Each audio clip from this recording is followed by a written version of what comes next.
बेकायदा शस्त्र प्रकरणातील आरोपीची जामिनावर सुटका. गुहागर न्यायालयाचा आदेश. गुहागर पोलीस ठाण्यात भारतीय शस्त्र अधिनियम कलम 3 व 25 अन्वये दाखल असलेल्या गुन्ह्यातील संशयित आरोपी संजय श्रीधर फुणगुसकर, राहणार वेलदूर नवानगर तालुका गुहागर, याची गुहागर न्यायालयाने जामिनावर सुटका करण्याचा आदेश दिला आहे. न्यायालयाने आरोपीस ₹15,000च्या जामिनावर मुक्त करण्याचा आदेश दिला. या प्रकरणात पोलिसांनी संशयित आरोपीस ताब्यात घेतल्यानंतर त्याच्याकडून एक गावठी बंदूक व जिवंत काडतुसे जप्त केल्याचा दावा करत न्यायालयाकडे पोलीस कोठडीची मागणी केली होती.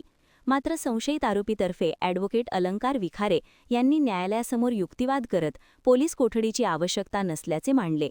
संशयित आरोपीकडून जप्त करण्यात आलेला मुद्देमाल आधीच पोलिसांच्या ताब्यात असल्याने पुढील तपासासाठी आरोपीची पोलीस कोठडी आवश्यक नसल्याचे त्यांनी न्यायालयाच्या निदर्शनास आणून दिले. दोन्ही बाजूंचा युक्तिवाद ऐकून न्यायालयाने आरोपीस ₹15,000च्या जामिनावर मुक्त करण्याचा आदेश दिला.